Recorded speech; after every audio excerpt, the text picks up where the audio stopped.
কারুকাজ ভর্তি পিতলের গ্লাস কিভাবে তৈরি হয় দেখছেন কখনো? পুরনো পিতল আগুনের লেলিহান শিখায় কয়েক ঘন্টা জ্বালানো হয়, তারপর বিদেশি ছাই এবং দেশি মাটি দ্বারা তৈরি করা হয় ডাইস। আগুনের তাপ আর শরীরের ঘাম দুইটার সমন্বয়ে মূলত তৈরি হয় এই অসাধারণ গ্লাস। একটা সময় এই পিতলের জিনিসগুলো ব্যবহার করত জমিদার বাড়ি এবং আভিজাত পরিবারের মানুষগুলো। বর্তমানে পিতলের জিনিসগুলো মানুষ খুব একটা ব্যবহার করে না। তবে জানতে চাই এখনো পর্যন্ত আপনারা কে কে পিতলের জিনিস ব্যবহার করেন, অবশ্যই কমেন্টে জানাবেন। ধারণা করা হয় ৫,০০০ বছর পূর্বে পৃথিবীতে সর্বপ্রথম রোমান সভ্যতার মানুষ পিতল ব্যবহার শুরু করে। তারপর ইউরোপ এশিয়াতে এগুলোর ব্যবহার শুরু হয়। তবে পিতলের জিনিস সবচাইতে বেশি ব্যবহার করে ভারতের মানুষ। পিতল মানুষের আবেগ আর স্মৃতির সঙ্গে জড়িয়ে আছে। অনেক পুরনো বাড়িতে এখনো দেখা যায় নানি দাদির আমলের পিতলের হাড়ি বা প্রদীপ। ঠিক তেমনিভাবে আমার বাড়িতেও পূর্বপুরুষদের ব্যবহার করে যাওয়া অনেক পিতলের জিনিসপত্র এখনো আছে। তবে কেউ বলতে পারে না এটা ঠিক কত বছর আগে ব্যবহার হয়েছিল। সময়ের ধুলো জমলেও সেগুলো যেন অতীতের গল্প বলে দেয়।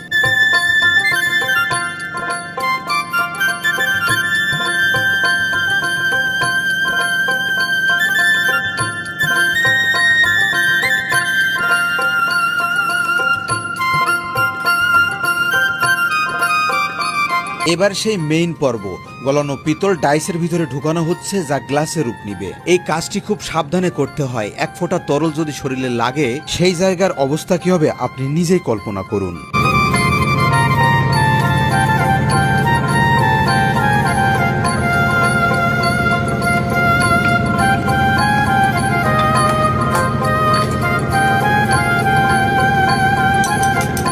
গ্লাস তো তৈরি হলো, এখনো অনেক কাজ বাকি। এবার ফিনিশিং এর কাজ শুরু হবে এবং পরবর্তীতে সুন্দর কারুকাজ করা হবে এর উপর। এই আধুনিক যুগে একটি গ্লাস তৈরি করতে গেলে মিনিমাম ৭ জন মানুষের হাতের ছোঁয়া লাগে। এবার আপনি কল্পনা করুন, আজ থেকে হাজার হাজার বছর আগে যারা পিতলের জিনিসপত্র ব্যবহার করত, না জানি সেগুলো ব্যবহার করার পিছনে তাদের কতটা পরিশ্রম থাকতো।